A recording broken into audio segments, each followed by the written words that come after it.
Good morning friends. ఈ visuals ఒకసారి చూడండి. ఇది సింగనగర్ ఏరియాలోని నందమూరి నగర్ కాలనీ. ఈ రాత్రి నుంచి నిన్న పొద్దున 7 గంటల కాడి నుంచి ఇలాగే తయారైపోయింది మొత్తం కూడా.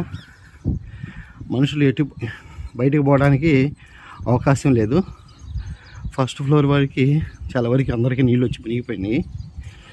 ఇప్పటివరకు ఎలాంటి గవర్నమెంట్ ఎలాంటి సహాయ సహకారాలు లేవు. చాలామందికి అయితే ఇప్పటికే తాగే నీరు కూడా అయిపోయింది. ఇక మంచి ఎలాంటి సహాయాలు అయితే అందలేదు ఇప్పటివరకు కూడా. అయితే ఇక మిగతా రోజులు అనేది ఎలా అనేది మీరే ఆలోచించండి. ఈ విషయాన్ని విజయవాడలో మనకి ఎవరైతే కొద్దిగా ఈ వరద తాకిడికి లేని వాళ్ళకి అందరికి కూడా ఈ వీడియోని ఫార్వర్డ్ చేయండి. చాలా వరకు రాత్రి కొన్ని ఇళ్ళ వాళ్ళు అందరూ కూడా పస్తులు ఉన్నారు.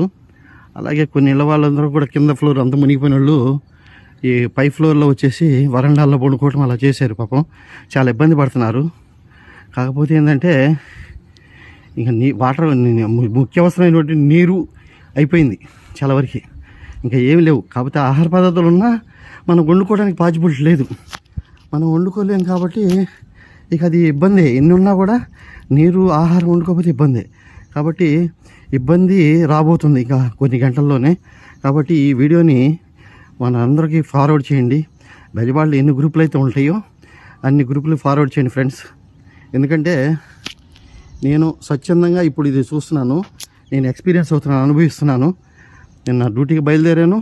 అక్కడి నుంచి 7 గంటల చేసి డ్యూటీకి బయలుదేరాను, బయటకు వచ్చాను. ఇక అక్కడ వరద ఉప్పినలాగా వచ్చేసింది. డ్యూటీకి కూడా వెళ్ళలేకపోయాను. ఆఫీసర్లందరికీ ఫోన్ చేసి చెప్పాను ఇది పొజిషన్ అని.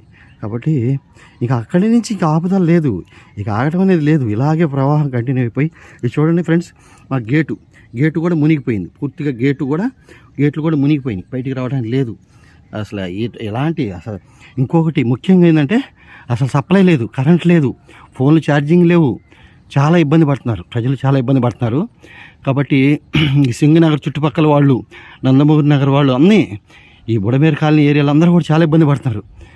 కాకపోతే ఎవరో ఒకళ్ళు ముందుకు వచ్చి ఇలా విషయాన్ని తెలియచేయాలి. కాబట్టి నా వంతు ఇదిగా నేను ఈ విషయాన్ని మీ అందరికీ ధైర్యం చేసి తెలియజేస్తున్నాను.